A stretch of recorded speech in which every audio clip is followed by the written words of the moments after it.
Hi, and I'm Gunther. I'm going to tell you a little bit about me and my wife, some of the things that we've gone through. As you can see, I'm on oxygen. I have COPD, um, an ex-smoker. For you out there that are still smoking, you might have this to look forward to. Stop smoking, please. It's a horrible thing to have. You're going to have, I have a 25-foot cord going to my big unit, and I have a portable unit. So, also, I've had 3 knee operations. One of them left me without a knee for 4.5 months. Yeah, no knee, none at all. My leg could go all over in any direction you wanted it to go. It could go. So it was on a walker and in a chair. The only thing I could do was get up and go to bed, or get up and go to the bathroom. So it was that was quite an ordeal, and that will get into that a little bit more in more videos as we go on. But I was diagnosed with my COPD about 6 years ago. I quit smoking about 8 years ago. Not soon enough, as you can tell. But I am still active. I still get out and I do things. I can't sit around, and I think that has really helped me keep my lungs working. I breathe hard. One of the things that the doctors I have gone to have said was keep doing cardiovascular, make yourself breathe, make yourself work hard. So I still mow a lawn, rake leaves, do all that stuff. I walk, I hike. So I'll get back with Linda, my wife. She has back pain, terrible back pain. She's had 4 operations now. Yeah, 4 operations. 2 in Iowa and 2 here in Arkansas. No better. In fact, worse. She had a spinal stimulator implanted. No help at all. She's got a new pain doctor now that she just went to last week. He's really sure that he can help her to a point. It will never be, she'll never be cured of this. She'll never be pain-free. She'll always have pain. But he wants to give her some similar lifestyle, to where she can actually do something. Now she's just real bad, real bad. And we'll get into that a little bit too, especially that spinal stimulator. What a joke that's been. But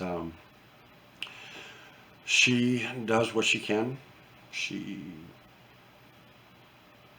goes and goes and goes until she hurts so bad she's in tears. But she's always been so active, all her life, and since we've been married. I mean, she's just here and there, and we've hiked, and we've lived in Colorado and Nevada, and been up in the mountains, and I mean, it's been wonderful. And then all of a sudden, both of us, bang, within a year apart, went downhill real fast. I'm 70, so it's one of them things where, if I didn't have these lungs, I could really do a lot more. Anyway, we'll get off of that. The COVID-19 stuff here in Arkansas, it's not too bad. It's still here. Don't get me wrong, it's still here. But I mean, we don't have thousands upon thousands of people dying all the time. We have enough people dying. But yet we still have down here, and I'm sure it's other places too, that people think that it's fake. That friends of ours do swimming pool work, and they had a job to do, and the guy come out, and he wasn't wearing a mask, and they asked him, please, keep your distance, 6 feet apart, and he started laughing at him. He says, "You really believe that?" He says, "It's all fake. You know that, don't you?" The only answer I've got to that is, are people fake dying? Is that what's happening? They're saying, "Hey, I'm dead, so count me." I mean, come on. People are dying of this. I doubt if it's fake. But anyway, I wear masks. The wife wears masks. We wear rubber gloves.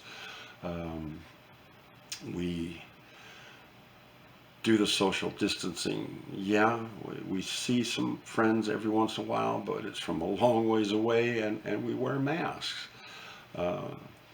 We do Zoom, which is great. It's just that you can't shake hands or hug, and we're a hugging family. We love to hug. So, but anyway, we'll get off of that a little bit here too. What I'm going to try to do in these videos is, I am a gun lover. That's my passion, is guns. I'm a certified gunsmith.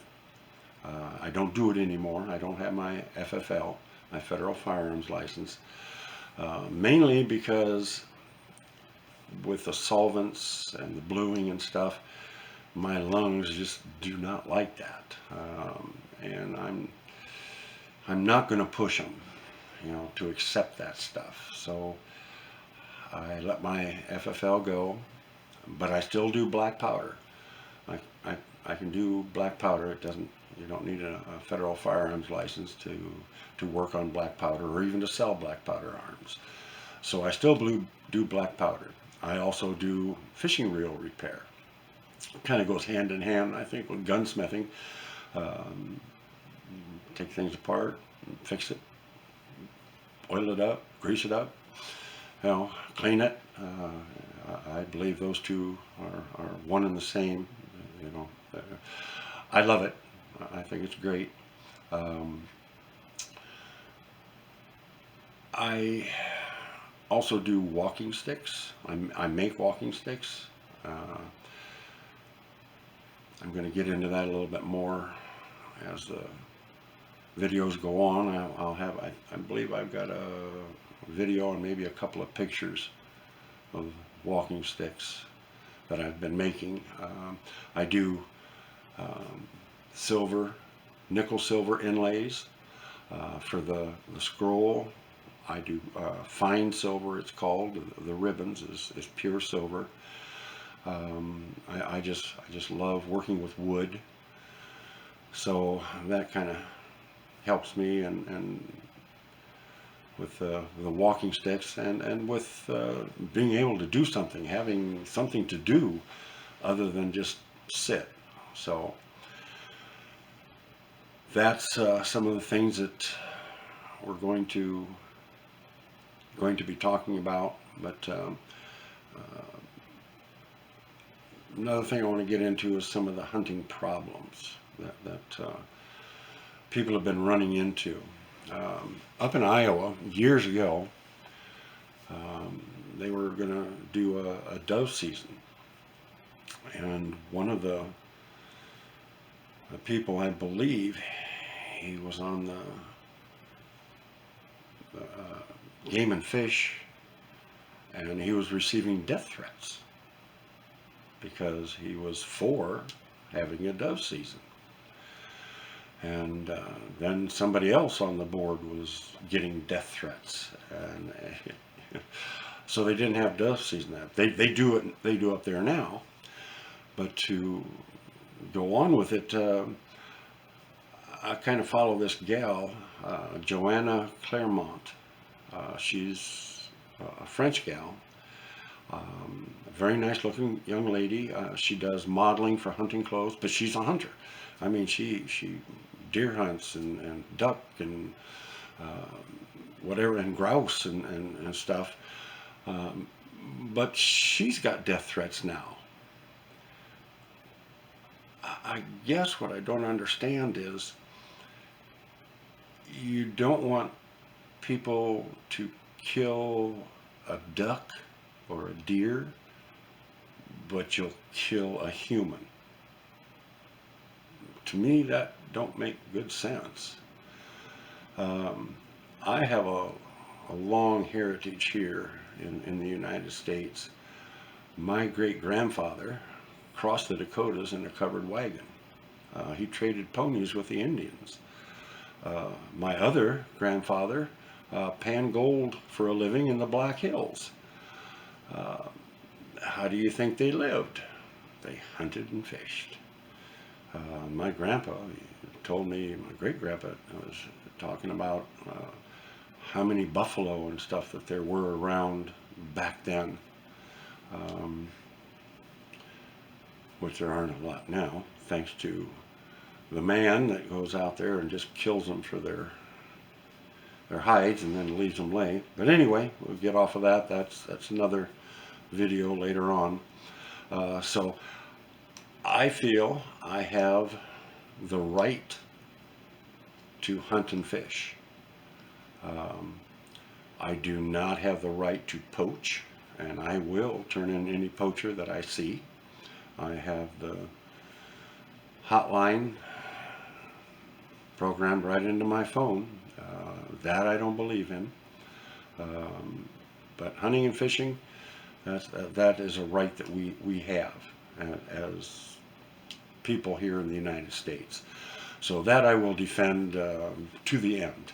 But I guess I got off the track a little bit. I can't understand the people that will give you death threats for shooting a duck, but they're, I guess, okay with shooting a human. It just, it don't ring in this little bitty brain of mine that, you know, that's the way it should be. So, on the end of the video here, I've got a little thing of hummingbirds. We feed the hummingbirds out here, and we're going to do a bunch of stuff on nature too. I think that goes right along with the hunting and fishing and guns and all that is the nature, the pictures of ducks and deer and all that as we go along. Also, if you guys have any questions, things you want to see, pictures you want to show, videos you want to send, send them on.